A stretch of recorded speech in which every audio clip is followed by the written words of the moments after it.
bowl. It was like real home. It was mashed potatoes and gravy and all that stuff. And so I appreciate all those that came out. I don't know who all came to help. I know that there were Randall and Trisha came, and Paula, Steve, who else? Amy, Joseph. I don't know who all came. I appreciate that so very much, and I thank you guys for heading all that up. And I give them a hand for that, please.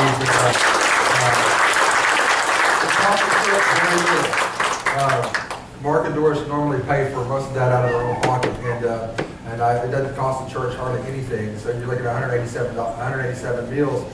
It may have cost us. I bought some hamburger when I had it on sale for $1.69 a pound. I bought some big tubes of it and put it in the freezer. It's been in the freezer for 3 or 4 months, and so they use some of that, and most of the rest, everything else, they pay for themselves. And just a ministry that they, I don't know whoever told people that ministry was cheap. It's lying. Ministry costs you something. Also, the property on Highway 9. If you guys have been by there, absolutely fantastic, beautiful. Thank you, Brother Dean Welch and the crew that you have to do that. That they took all the bricks down. It looks absolutely gorgeous over there, and I appreciate you so very much. Give them a hand for that. I appreciate them. Who else? I don't know. You have Tanner and Daily Anson and Grayson, and I'm telling you, it looks absolutely gorgeous. Every time I'm anywhere and one of those residents a little bit there see me, they say, tell those guys thank you. Because, if you'll think back a few years ago, it was just all wooded up, nothing but just mess. And to look at it now is absolutely amazing. And I'm going to tell you thank you, Dean, this person. Sell it now, sell it now. So I want to personally tell you thank you for all your hard work there. Also, the property we have on Highway 99 North, 3 miles from here. If you have not been by there lately, please go by there. That is Kevin and Mark and Jim and Donald, and Dean helped out there as well. And just, it looks fabulous. If you have not been by there, I know you guys been by there yesterday. It looks absolutely. It doesn't even look like the same place. It looks so much better, and they have done hard work on that. And I'll be honest with you, I have not been on the lawnmower. I haven't started a weed eater, and it looks fantastic. And I want to tell you guys, thank you so much. Everybody always comments. I'll comment, and I always say, "Wow, that looks so good." And I say, I had nothing to do with it. Daily Ann, yes, Daily Ann. She helped. She was on that mower. Yeah, get it. That's the wavy part. I'm just kidding. I'm just teasing. We have over on Highway 9. We have a sewage leak problem over there somewhere. I called them. They're supposed to ever do anything with it. Okay. I told them there's a manhole about 10 feet from where the problem seems to be, and so they were supposed to go look at it. I don't think they're going to get it or not. I'll probably have to go down there. What's going to have to happen. But I just wanted to tell you guys, thank you so much for all your hard work. You guys are awesome. You guys do such good work, and I'm very, very appreciative of everything that you guys do. We are redoing some things. How many remember this message I preached? And the one thing that everybody remembers is it's not my bike. I preached the whole message, and I said one thing. That's all anybody remembers is that that's not my bike. And so we're doing some things to, I'm getting on my bike, and so we're doing some changes, some issues. And I don't know if you remember last year, on the first of this year, I went to a seminar at Tecumseh, and it was called what was it called? I don't remember what it was called. But anyway, we went there, and it was a church growth seminar. Basically, it was called BAIT, that's what it was called. And I told you guys then that we need to reevaluate everything we do, because if it's not pleasing to God, blessing God, we don't need to do it. And so I've been in that process since then, reevaluating everything that we do, and we're doing some things differently. And so I just want to change some stuff. And so we started with kids ministry. We had a meeting Tuesday. Started kids ministry Tuesday. If I don't feel comfortable dropping my 10-year-old off here, and I'm the pastor, I don't feel comfortable you dropping your 10-year-old off here. And so we're doing some things. We're changing everything. The back is being changed. We don't use our fellowship hall for a fellowship hall anyway, and so because we can't fit in there. And so we had a meeting in there, and it was uncomfortable. I don't know how we fit people in there before. It was just awful. We just had a meeting with 25 people in there, and I was all like, oh, I'm claustrophobic. I just can't stand it. And so we've repainted the fellowship hall. We're doing some other things in there, making it into a kids area. Just changing some things up so they feel they are protected and they are safe. They're not just running around outside. We're going to have them protected inside and make them safe. Have some place some things in place, some check-in things to identify who's supposed to be here, who's not supposed to be here, those kind of things. And because I want you to feel like your children are safe. I want you to feel like you can drop your kids off like you do at daycare and feel like they're not going to, come back with a black eye or not come back at all. And so we want to make sure that you know that your kids are protected. If I don't feel safe, I know you don't feel safe, and so we're going to do some things differently with that. Change some things up to make sure that they're getting God infused into them for the hour and a half that we have them here. That hour and a half is a blessed time. And I spoke to our group and I said, listen, do you understand what a privilege it is? And I said, a lot of people don't realize this. You get to for the very first time introduce Jesus to somebody. You get to do that, and God has entrusted you to introduce them to Jesus. That is an amazing thing. I want you to think about that for a second. Listen, I've talked to you guys. You guys have heard about Jesus. How many in here have never heard about Jesus? Great. Okay, but you go to a kids class, and they don't know anything about Jesus. They don't know Jesus from a stick. They don't know anything about him, okay? But you get to be the one that God has chosen, privileged enough that God has chosen you to introduce to them Jesus. I know that. Listen, I don't know how you don't go, wow! I don't know how you don't go, that is crazy. But God has entrusted us to introduce his son to another generation. Oh, I could preach that, but I'm not going to. Amen? Amen. And so I just want to let you know kind of know what's going on. If you come in here and there's people all over the place, that's why. We're changing some stuff up. I want to talk to you just a little bit today. I've been preaching in a sermon series called This Is My Story, and I've gotten off track a little bit. But I'm going to talk to you today about God can change your life, and I'll talk to you a little bit about the story. How many know that God can change your life? Amen. God can change your life. I got to have some help today. Listen, I went to bed at 2 this morning. I got up at 6 this morning. I need a little help this morning. I just need a little help. I just need a little encouragement. Just if I just say something that I might halfway agree with, just give me at least something, Give me the wink in the gun. Something, whatever. Just something. Help me out just a little bit. I'm going to talk to you about the showbread today in the tabernacle. God can change your life. He can transform you in a great, powerful, and mighty way. God can change everything in your life in an instant. Everybody wants to go through these steps, and well, it's a process, and it is a process. And as you're walking this we call it a faith walk, or whatever, that's the buzzword, I guess, of the time. This faith walk, we're walking together through thick and thin. We're trying to get there together. We're trying to help each other along the way. And as we try to get to where we're going, sometimes we have problems and we struggle. But God can change your life in a lot of areas. God can change your life in every area. If you don't believe me, you've never gotten hold of the right God. Happy birthday, Jeff. And so you never have really touched Jesus. God can change your life in an instant. God can change everything about you in a second. Well, I don't believe that. That's because you've never really given yourself over. You've never really said, you know what, God, here's everything. Here's all I am. Here's everything I've got for you. You've never really given him all. And I know that we think we have. I know we all went to church camp and we cried at an altar. Not all of us, but most of us went to church camp. And we cried at an altar, and for 2 weeks, man, we were on it. Man, we were on it. And after that, we came back and it slowly began to fade away. Our spiritual walk began to slowly fade away. But as I talk to you today about the showbread that's in the tabernacle, I want you to think about some things, and I'm going to give you some things to think about. If you have your little paper thing, there's like 10 of them in there this week, because I want you to get this in your spirit. As you walk into the tabernacle of God, if you look to the right, which is the north, there's a table that's illuminated by a candlestick. Where else do we hear about candlesticks? We hear about candlesticks in the book of Revelation when Jesus is talking to the churches. We talk about the candlestick that they are illuminated. And Jesus says, if you don't do these things, I'll remove your candlestick, right? It's the book of Revelation. It's really an interesting book. You gotta read it, okay? The table itself is 3 feet long.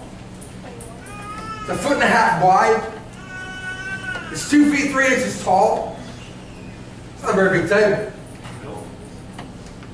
It's not a very big table. But on the table, there's 12 loaves of unleavened bread. Why 12? 12 tribes. So there's 12 loaves of unleavened bread, and they're covered with frankincense. So they're not just there just to be there. They're there as an offering unto the Lord. They're offered to the Lord continually. Because after a week of them being there, they remove the old ones and they put new ones up. So it's a continual offering unto the Lord. The showbread. The unleavened bread. They're renewed every Sabbath. Every week they're renewed. The preparation of the bread is this. The bread is the fruit of the ground. What do you mean the fruit of the ground? A kernel has to be placed in the ground for it to die and grow and produce the wheat that they're made from. It has to be broken, die, it has to grow from the ground. The showbread itself is an offering to God from the ground. It is an offering from the ground. You understand that the ground was cursed. Get with me. Genesis chapter 3 verse 17, that the ground was cursed because of the sin of Adam. You want to go there? The ground itself was cursed, and so Jesus was born into a cursed society. But he still had to be Jesus in a cursed and sinful race. He still had to be perfect in all his way, because we know that he had to be placed in the ground. Okay. Bread is the result of something dying. You better hear me. Amen. I didn't come to play. I got 17 minutes. I'm going to take 25. So you guys just come on. Here, listen. Bread is the result of something dying. The seed must be buried in the soil. It has to die and be watered. It has to germinate. It has to grow. It has to push its way through the ground toward the sun. It has to have all the elements that it's needed, the nutrients, in order for it to grow. It produces a harvest only after it dies. It doesn't produce a harvest while it's still a kernel. It produces a harvest when it dies and comes forth. So the shewbread is being prepared. The seed must be crushed. The seed has to be kneaded by the baker's hand. The seed has to be baked in fierce heat before it ever becomes a loaf. Church, can I share with you just a minute that the showbread is not just simply bread in an old building, but it is a continual reminder to us that God himself took something that was cursed and gave us something blessed. It is a continual reminder that the 12 loaves, it gets better, so y'all hang with me, okay? The 12 loaves represent God's favor and God's forgiveness of the sin and the cursing of the ground. Because if he accepts the loaves, then he accepts. Come on. Come on now. Accept us. So we stand here today, sit here today. I'm standing, you guys are sitting. When we sit here today, when you came to Jesus, he accepted your loaf. It may not have been the prettiest loaf. It may not have been the best loaf. It may not have been the most fanciest loaf. It may not have been any of that stuff. But he accepted your offering, which was you. Because you accepted what he had done for you. Let's go on. I'm trying to hurry. Listen. There are 12 loaves. The loaves, this is what, I'm just going to touch the surface of this today. But the 12 loaves are the provision for all 12 tribes. That's what it represents. Provision for all 12 tribes. There's one loaf for every tribe, and I'm not going to go through all the tribes. You can do that your homework. Special provision was made for each tribe. What do you mean? They all had their own loaf. Special provision was given for the tribe. What does that mean? Why not just one big loaf and cut it up into 12 pieces? Because each tribe had a loaf prepared especially for them. There was nothing, no great big loaf and they just cut a bunch of pieces out of. That's what we do when we do communion. We're not doing that, okay? But they made every tribe their own loaf. Maybe this tribe liked a little more salt. I don't know. But anyway, however it was. But then, listen, there was not one loaf for everybody, but each person each tribe had their own loaf. Personal provision. Each tribe had everything they needed individually. You better get with me. Come on now. We're here, brother. The offering of the bread. They offered the bread. Before the bread can be eaten, it first has to be offered to God. What do you mean, before it can be eaten? I'll just go back a little bit. I got a little ahead of myself. Every Sabbath, the priest would take the bread that's been there for a week. They would take it and they would put new loaves up. They would eat the old bread. That's the bread that they ate. The priest ate the bread. They ate the bread that had first been offered to God. And then when it was removed, they could eat it. Which tells us that God is not only our spiritual provision, but our physical provision. Amen. That God not only we don't just do things for God himself, but he does things for us. We don't just offer God something and he says, oh, thanks a lot, and never gives us anything in return. What happens is this: they offer it for a week, they take it down for a week, and they eat it, and it gives them strength for their body. It encourages them, it helps them, it edifies them. That's the word I'm looking for. It edifies their body, it edifies their spirit, because they realize that they are eating something that was first offered to God, and God has blessed, and now they are eating what God has blessed. Are you with me? Yeah. So listen to me, listen. Offering the bread, before the bread can be eaten, it must first be offered to God. It must lay before God for a week. 7 days. And after the week is over, it can be consumed. First, God has to be honored with the offering. Every week, fresh bread is laid before the Lord. Every week, fresh bread is laid before the Lord. Every week, God's provision is renewed. Listen. So many times we'll come to church, and we'll come to church steadily for a while, and we'll fade out, and steady for a while, and fade out. It's just the time we live in. But guys, can I share with you that you need God's provision on a weekly basis? Amen. I know we need it on a daily basis, but I know as we're set up here, it needs to be at least a weekly basis. I need to eat from Him. I need the bread of life in my life. I need God's hand to touch me. Sandy, are you okay? You sure? Y'all help me. We're going to pray for Sandy.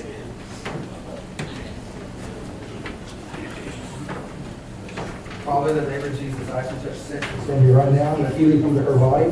We come against the sickness and this illness that would try to attach itself to her body. Lord, I thank you for touching her and healing her right now in the name of Jesus. Lord, let the power of God come upon her in the name of Jesus. Father, you said by your stripes we are healed. We stand upon that word that you are healed today. You are healed today. You are healed in the name of Jesus. Let healing come to her body. Let healing come to her body. Let her feel well. In Jesus' mighty name we pray. Amen. Amen. Amen. Sorry, I can't. I gotta do what God said to do, and I'm gonna do it. Okay, listen. Where was I at? I don't know. Something about showing bread or something. Okay, listen. That's there we go. Weekly basis. Thank you. We have to have the provision of God in our life. Listen, it doesn't take long for you to get weak in your spirit.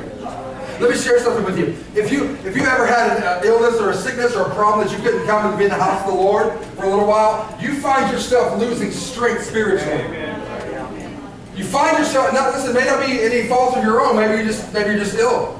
And you can't get to the house of God. But you find yourself losing strength.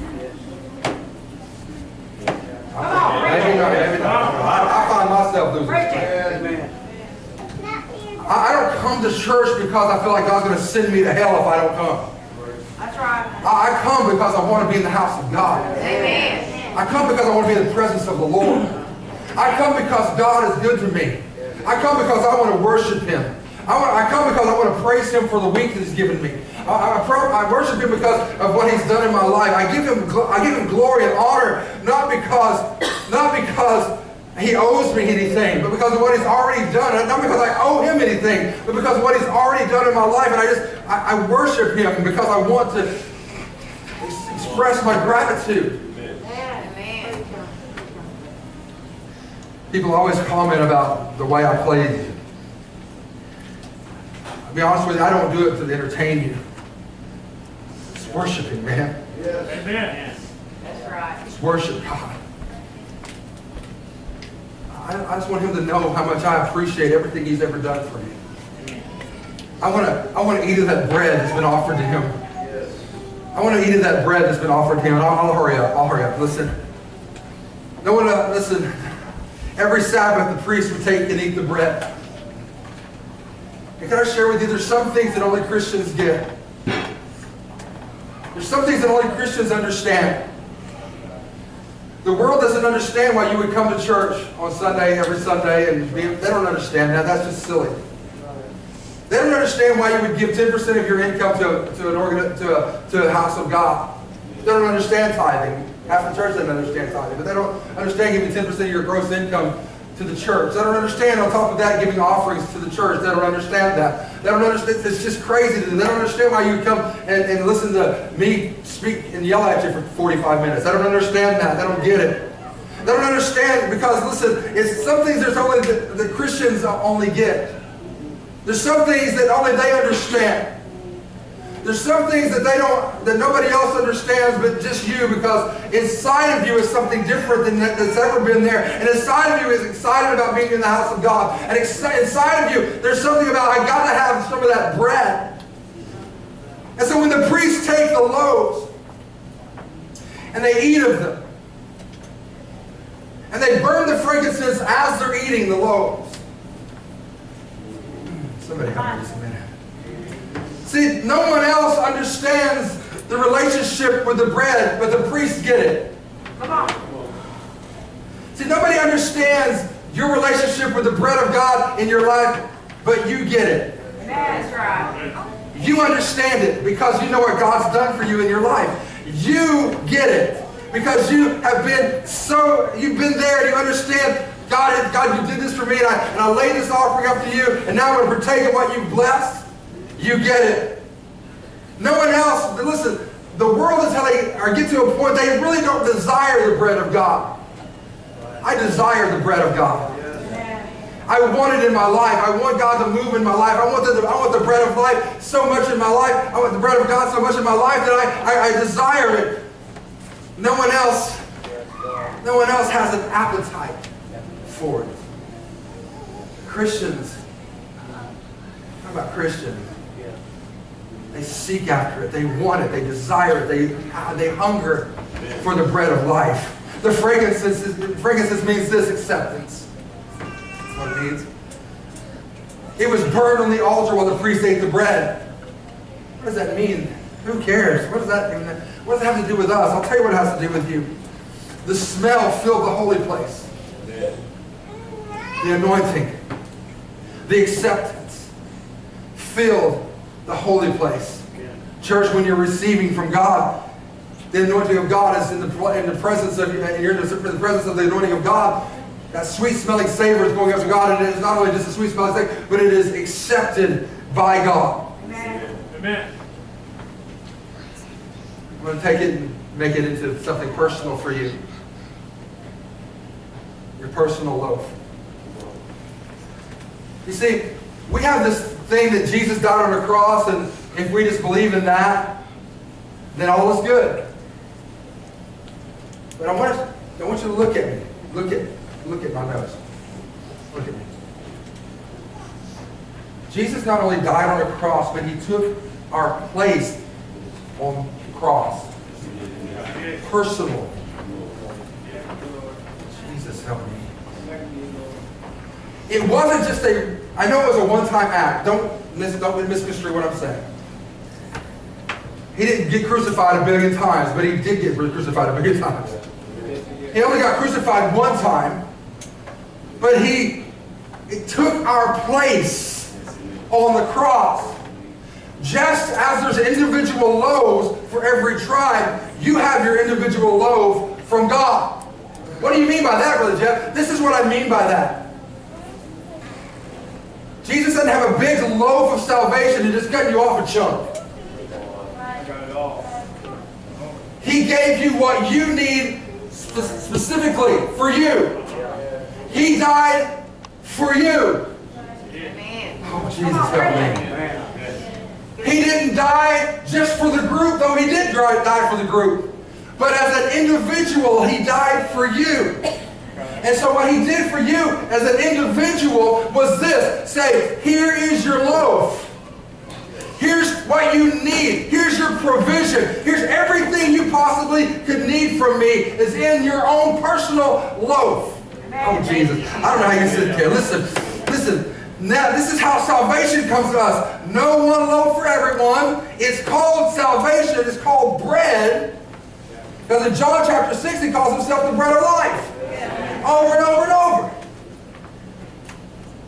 But we each have our own loaf.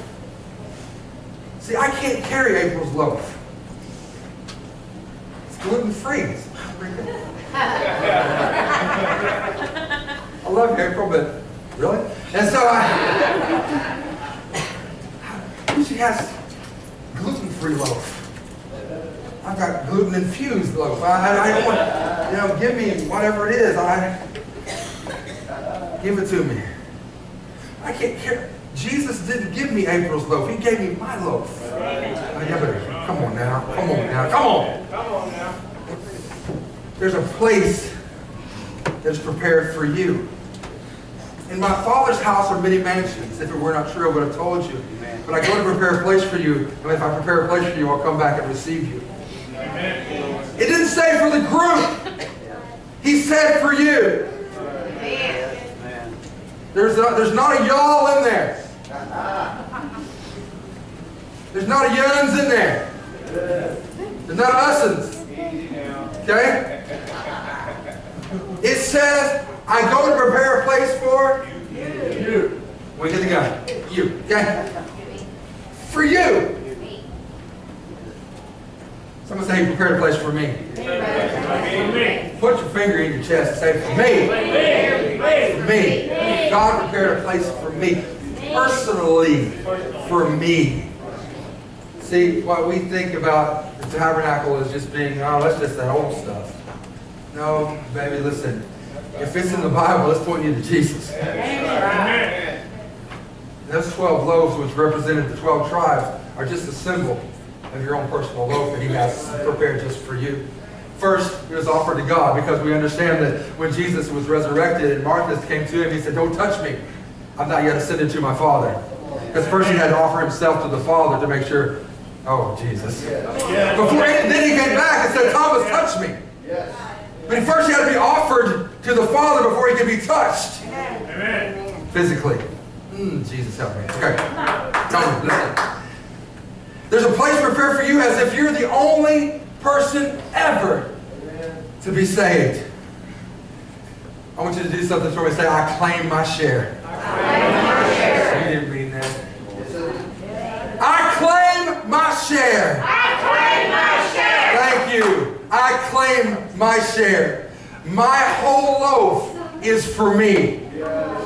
You can't have my loaf. You can't have my bite. You can't have what God has intended for me.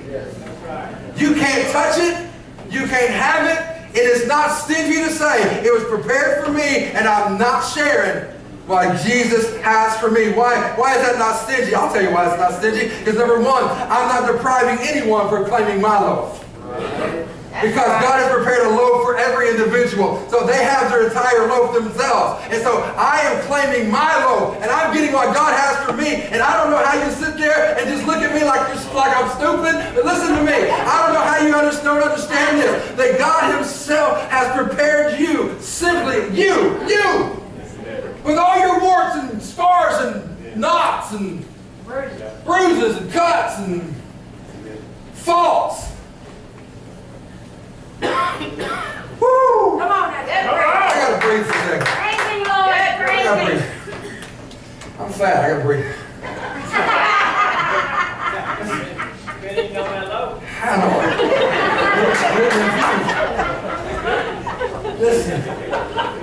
Listen, man. Get with me. You better hear me. I don't know how. It doesn't register with us that God has prepared. That God has prepared for you your own personal loaf. God has given you everything. Devil, I rebuke you. Now, listen. God has given you everything in your own loaf. You're not depriving anyone of anything by accepting what God has given you. Amen. Listen, don't feel like you're being selfish because you said, I'm going to get everything God has for me. I don't know how big that loaf is. I don't have any idea how big your loaf is. I don't care. I've got my own loaf. I'm trying to devour my own thing. Listen. I'm about done. So listen, thank God. Okay, listen. I'm not enriching anyone or refusing mine either. That's right. God's not going to take my loaf and give it to you. That's right. Well, now, brother, he said about the talents. I'm not talking about talents. I'm talking about your own personal loaf with you and God. Amen. That's right. Talking about the things God will do for you in your life. That God will change your life.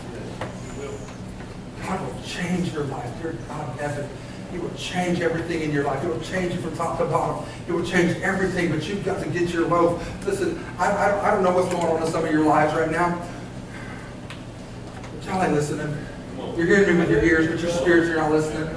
You're not listening. You're in your heart. Your spirit's not with me. Your spirit's a mile away. Your spirit's mad because you had to do something. Your spirit's mad because you had to go somewhere. Your spirit's mad because somebody did something to you. Your spirit's mad for some other reason. But listen, get with me and understand what I'm trying to tell you is that God offered you all these things and you're not being stingy by taking what God has offered you. And you're not helping anybody by denying it because He's not going to enrich them any further than their own load. Somebody help me just a minute. I told you I'm almost done. Listen, I claim my share. Amen. I'm riding my bike. Amen. Do you remember I said something about the table when I first started this little dissertation? The table. Remember, it was a small table. It was 3 feet by 1.5 feet by 2 feet and whatever. But you understand what was the table's job?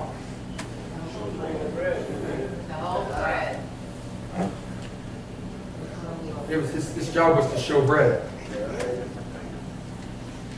His job wasn't to be seen. His job was to show the bread. The candlestick's job was to illuminate it. But the table's job was to hold it, to present it. You with me? Okay, get with me. Don't fade off on me yet. Jesus said repeatedly in John 6 that He was the bread of life, and so it is our job as the table to present Him. The table held the bread before God, and it also served the priest. We, the church, are the table. When somebody talks to you about your church, they shouldn't talk to you so much about the outward things. It should be about what's going on the inside, about promoting Jesus. Amen. There was a painter who painted a picture of the Last Supper. He's Italian. I can't pronounce his name or can remember it. And he showed it to his friends and said, "What do you think of this?" They said, "Nice cups." And he said he went back because he had failed. The picture was supposed to represent Christ at the Last Supper, but all they could see was the cups. You get it? Yeah. We got it. We're not supposed to be the cups. We're not supposed to be seen as much as Jesus is supposed to be seen. Amen. I'm Amen. almost done. The table held the bread. The table is the church. We're first to serve God, and then to serve men. The table held the bread that was first offered to God, then offered to men. We're supposed to offer our praises to God, and then it'll be a blessing to men. The bread and the frankincense. We have to offer bread. The church should offer bread, not dough. All the ingredients are there, but it's just dough. Where's the result of his crushing, of his kneading, of his fiery furnace walk? Where's the result? Let's offer bread. The frankincense must be on the bread. So you can't offer bread and not frankincense, because bread and frankincense go together. What is frankincense? Frankincense is the attractive, sweet, appetizing part of God. It's the part that we sometimes leave out because we're us and we do what we do. We would rather be mad than glad sometimes, and find fault instead of find favor. We can't offer the world loaves without frankincense, or they won't be able to eat them. See, frankincense is that sweet-smelling savor, and bread has to be offered in portions that can be eaten. You can't run up to somebody and just shove a loaf of bread down their throat, you'll kill them. But you can make them a sandwich. Amen. Amen. You can offer them a piece of bread and let them chew it and let them eat it. They can devour it. Let me conclude with this. Are you eating your personal loaf? Are you in church today starving to death when food is plentiful? Where are you at today? The showbread in the tabernacle was blessed by God, offered to God, received by God, then given to those who serve God. It's the same thing in the church. Jesus was a seed that was placed in the ground, and when he died, and then he rose again. He was offered to God, received by God. He's come here to bless the people so we can serve God. Good preaching. You understand what I'm saying? Amen. Where are you at today? Are you starving to death in a house full of bread? Because you refuse the bread of life? It's up to you. Whatever you want in your life, you can have it. What do you mean by that, Brother Jeff? If you want to be blessed, you can be blessed. If you want to be cursed, you can be cursed. It's all up to you. Because, listen, death and life are in the power of the tongue. I just believe that. I believe that. Well, Brother Jeff, if you don't know what I've gone through, yeah, I know. Listen, I get it. But are you going to go through it, or are you going to stay there? That's right. Amen, brother. Hell happens on earth. I'm sorry. Hell happens. It does. Things happen that, listen, we started our widows group last Monday, and what those ladies go through, I can't even fathom that. Don't want to. Can't even fathom that. But don't stay there. Those that have lost children, not that they're lost, but they've passed away. I can't imagine that pain. But don't stay there. Keep going. Eat the bread of God that he can sustain you, and you can go. You can't make it on your own. Don't starve to death in a house full of bread. Don't let your spirit starve in a place that bread is given to you every Sabbath. It's been blessed of God to sustain you. You with me? Don't die in the house of God. Amen. I guess I get it because I kind of did it when I was younger, but I don't get it as adults when we understand our life was hell without Him. God saved me and blessed my life, and my life was on the right track, but something happened and I decided to go back to hell. I don't understand it as an adult. I just don't get it. That I can fathom what God has done for me and return. And I'm not picking on you. Listen, please understand. I'm talking about me. There's nothing for me to run back to. I don't have any reason to go back to the lifestyle I had. I don't have any reason to go back. I don't miss going places I went.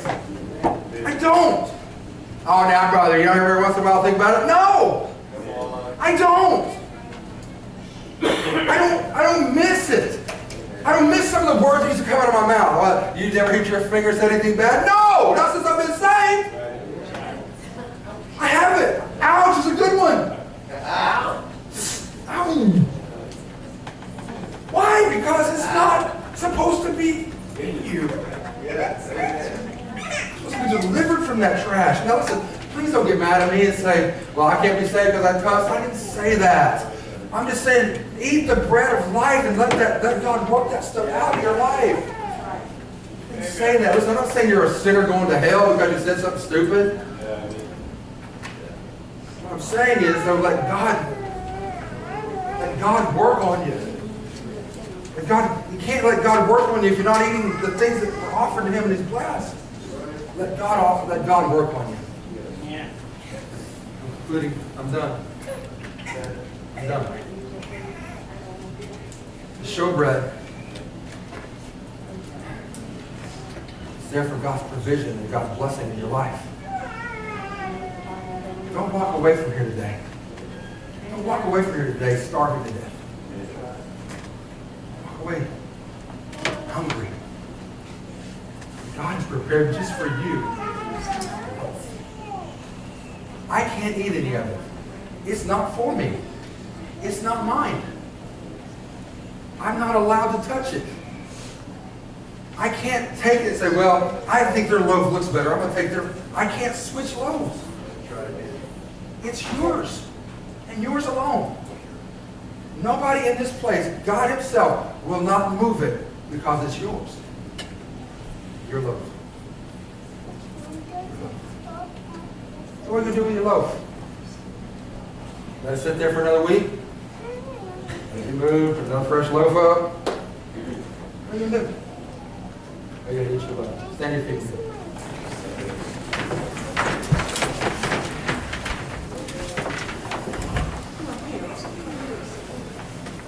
Spit all over.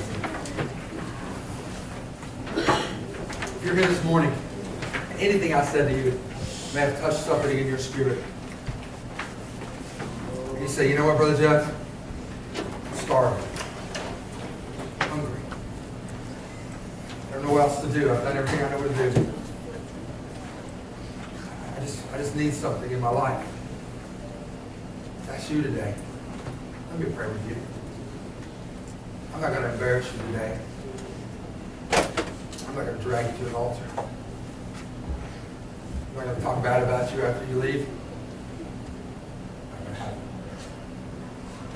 I just want you to know that who Jesus is, and I want you to eat your loaf because I don't want you to starve to death in the presence of God. Would you bow your head with me, please? God, I know you're dealing with hearts today. I know you are.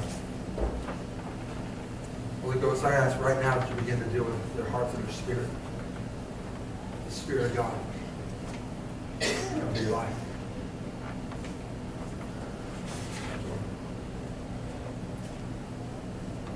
I ask that you just move upon them as God begins to deal with your life. Father, I thank you for every person in this place today. I thank you for them. God, I give you praise in Jesus' name. If there's anybody else in this house today that would like to pray,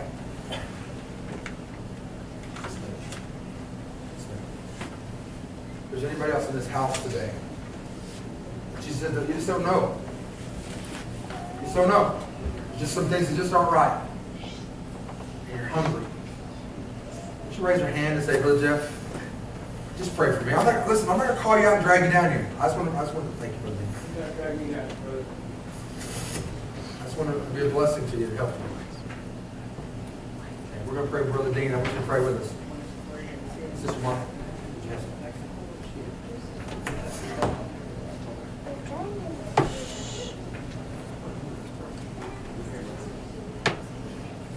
Father, in the name of Jesus.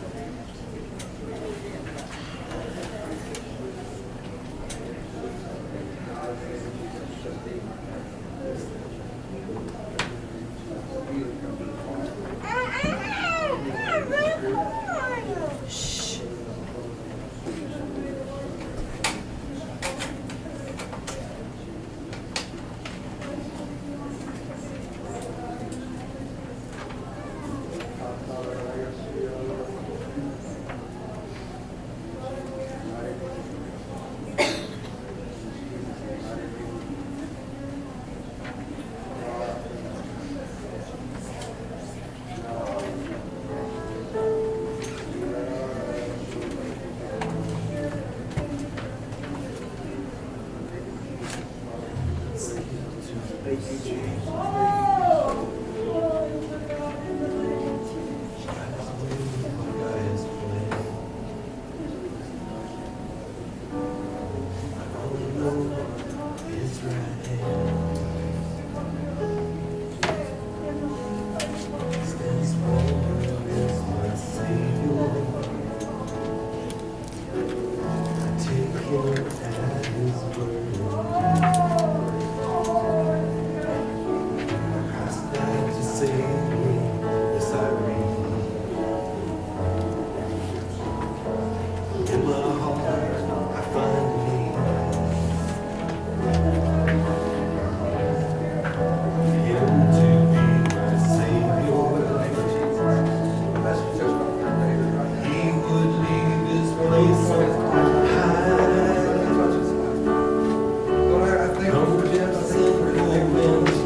Receive something today. I know that God has been dealing with other folks just besides the ones that came down. Listen, don't forget about your loaf. God's prepared you a fresh loaf every week, every day. Every day. Especially every Sabbath. You come and get your new loaf and get a fresh loaf. Amen. We're going to be dismissed in a word of prayer today. please come back tonight at 6 o'clock to be in the house of the Lord. Be part of what God's doing in God's house. I know for some of it it's hard. Listen, I get it. Honestly, the 60 or 70 of us, we don't sit around and talk about you because you're not here. And we don't. And so we just have church. And so we love you. We appreciate you. I ask that God just bless you today. Amen. Amen. Joey, would you just mind dismissing us in a word of prayer, please?